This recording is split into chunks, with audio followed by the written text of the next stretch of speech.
Dziadek do orzechów. Klara i Fred jak zaczarowani przyglądali się choince. Czegóż tam pod nią nie było. Och, wykrzyknęła Klara, a cóż to za dziwny człowieczek?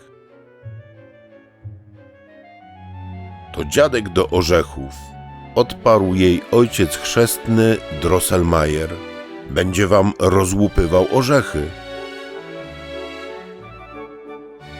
Klara wzięła dziadka do rąk i włożyła mu orzech w usta. Trzask! I człowieczek rozgryzł go. Dziewczynka aż krzyknęła z radości. Zbliżała się północ, a dzieci wciąż nie mogły oderwać się od zabawek. Czas odpocząć, moi huzarzy, powiedział w końcu Fred. A ja chcę się jeszcze pobawić dziadkiem do orzechów, powiedziała Klara i delikatnie go przytuliła. Nagle usłyszała dziwny chichot. Jej oczom ukazała się horda myszy. Ustawiły się niczym żołnierze przed bitwą. Dowodził nimi mysi król, straszny stwór o 7 głowach, na których błyszczało 7 koron. Mysia armia ruszyła prosto na dziewczynkę, przypierając ją do szklanych drzwi szafki. Przerażona Klara zatoczyła się do tyłu i łokciem rozbiła szybę. Pluton, formować szyk! Dobosz, naprzód! Krzyknął dziadek do orzechów. Kirasjerzy, huzarzy i dragoni Freda z łopoczącymi chorągwiami ustawili się w szyku przed dziadkiem do orzechów. Kanonierzy zaczęli ostrzeliwać myszy cukierkami. Choć wiele myszy poległo pod naporem wojsk dziadka, to jednak wciąż były one w natarciu. Przez dym i kurz Klara nie mogła dostrzec, co się dzieje. Dziadek do orzechów, osaczony ze wszystkich stron przez wroga, znalazł się w potrzasku. Huzarzy i dragoni poczęli szybko wycofywać się do szafy. Konia! Królestwo za konia! Zakrzyknął zrozpaczony dziadek.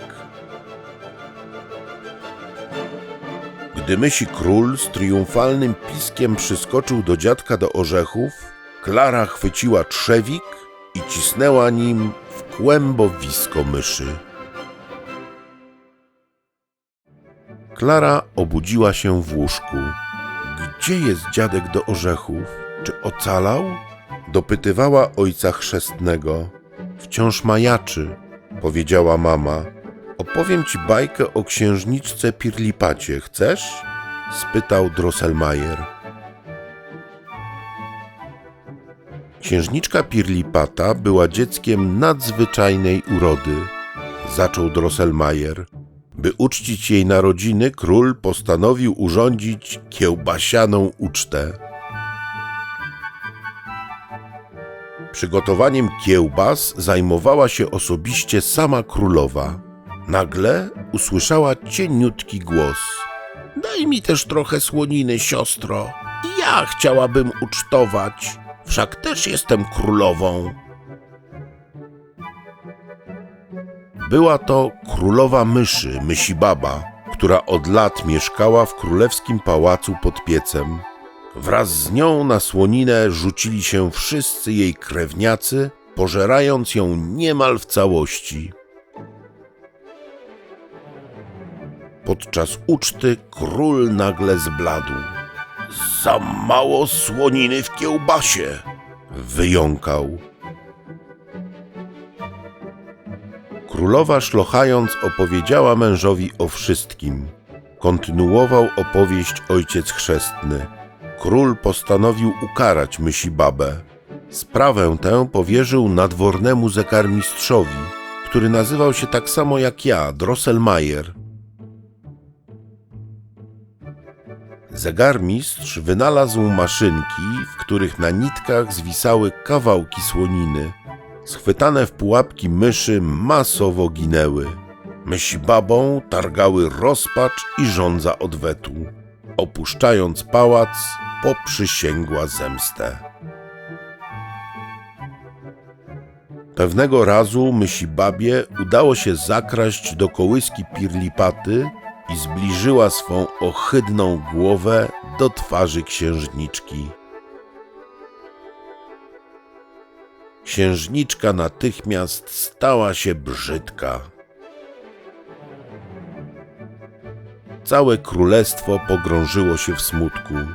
Król nakazał nadwornemu zegarmistrzowi natychmiastowe przywrócenie księżniczce jej dawnego wyglądu. Zegarmistrz postanowił zasięgnąć rady nadwornego astronoma.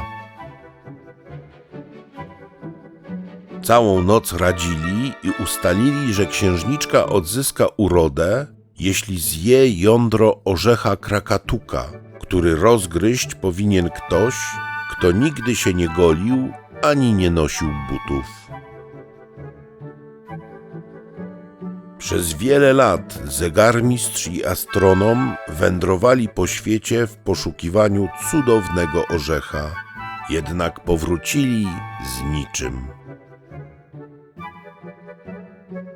Zrządzeniem losu okazało się jednak, że orzech jest w posiadaniu brata zegarmistrza, a syn mój może go rozgryźć, rzekł brat zegarmistrza. Nigdy się nie golił, ani nie nosił butów. Na dworze przyjęto ich z honorami. Bratanek zegarmistrza rozgryzł orzech, księżniczka połknęła jądro i na powrót stała się pięknością. Ni stąd, ni zowąd, jak z podziemi, pojawiła się Mysibaba i rzuciła się pod nogi młodzieńca, który robiąc krok, nadepnął ją i o zgrozo stał się tak brzydki, jak niegdyś księżniczka. Złośliwość Mysibaby nie pozostała bezkarna. Bratanek zegarmistrza tak mocno nadepnął na nią końcem swego pantofla, że wyzionęła ducha. Mój syn zemści się na tobie, dziadku do orzechów! Zdołała jeszcze wypiszczeć przed śmiercią. Gdy księżniczka ujrzała oszpeconego młodzieńca, zawołała: Precz, precz z tym wstrętnym dziadkiem do orzechów! Po czym on sam, jak i astronom z zegarmistrzem zostali w niełasce wyrzuceni z dworu. Astronom przepowiedział nieszczęśnikowi, że odzyska urodę, jeśli zakocha się w nim piękna dziewczyna i jeśli siedmiogłowy syn Mysibaby zginie z jego ręki. A więc tym właśnie jest dziadek do orzechów. To bratanek zegarmistrza, pomyślała Klara. Jak mogłabym mu pomóc? Pewnej nocy obudził Klarę głośny pisk. Przy jej łóżku siedział mysi król. Masz mi oddać swoje lalki z cukru, Zaskrzeczał. inaczej zagryzę twojego dziadka do orzechów. Rano Klara podeszła do szafki z zabawkami i ze smutkiem przyglądała się cukrowym laleczkom. Wszystkie były pogryzione przez myszy. Ach, zwróciła się do dziadka do orzechów. Czego bym nie zrobiła, aby uratować ci życie?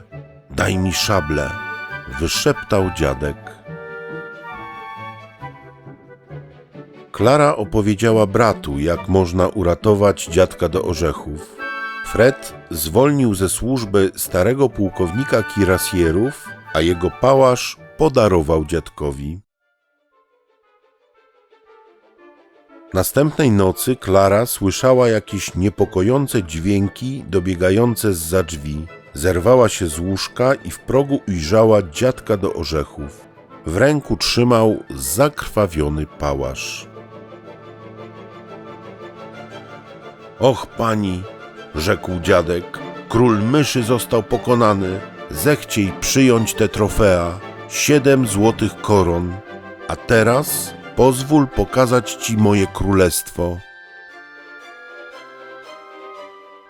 Weszli do szafy, wspięli się po schodkach prosto w rękach futra i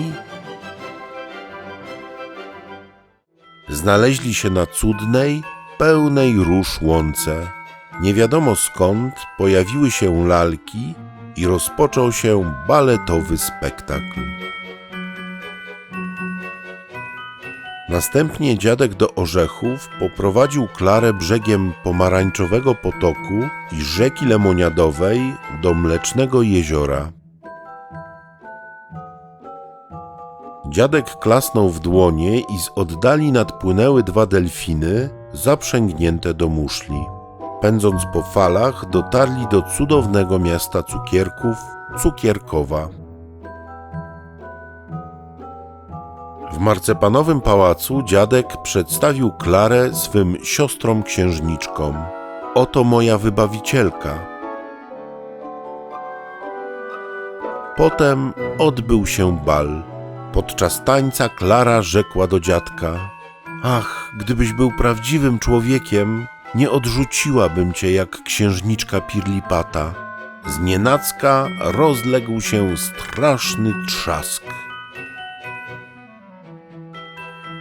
I Klara się obudziła. Zobaczyła przed sobą ojca chrzestnego Drosselmayera, trzymającego za rękę jakiegoś urodziwego młodzieńca. W chwili, w której powiedziałaś, że mną nie wzgardzisz, od razu przestałem być dziadkiem do orzechów i wróciłem do swej dawnej postaci, rzekł młodzieniec. Domyślacie się zapewne, że Klara została narzeczoną dziadka do orzechów, a gdy dorosła, odjechali złotą karetą w siną dal.